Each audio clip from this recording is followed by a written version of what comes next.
Baka nagtataka ka right now, bakit maraming kumikita sa online? Especially dito sa OBA. User ID lang ang kailangan mo para makapagsimula ka dito sa OBA. Pero bago ang lahat, ano nga ba ang user ID? Ang user ID dito mo makikita or mamomonitor yung pumapasok sa iyo na kita, transaction, and encashment mo. Kung ikaw right now, curious ka, paano ang OBA at ano ang OBA?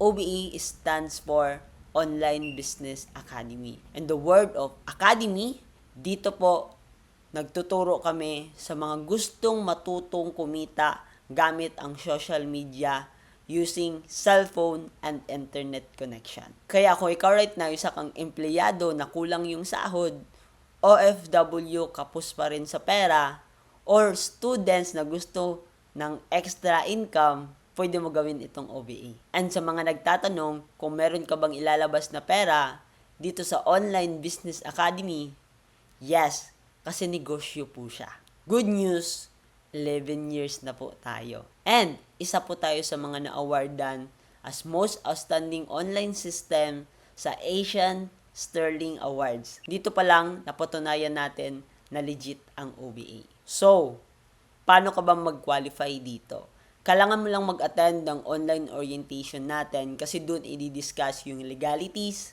kung paano ka kikita, and yung benefits na makukuha mo once magsimula ka dito. Take note, hindi mo na kailangan maghabol pa ng quota para kumita dito. All you need to do is copy and paste using our copy and earn system dito sa OBA. Ituturo namin yan sa iyo kung paano. Kaya kung ikaw right now, babad ka dito sa online pero hindi ka naman kumikita and naghahanap ka ng legit na side hustle, pwede mong subukan ng OBA. Walang mawawala, kapatid. Isa lang din akong student na nag-try.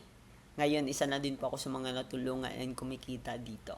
Kung ikaw right now gusto mo din matuto and magpaturo sa akin ng free, mag-comment ka lang sa baba ng video na to, like this video and i-share mo tong video na to, mag-message ka sa akin.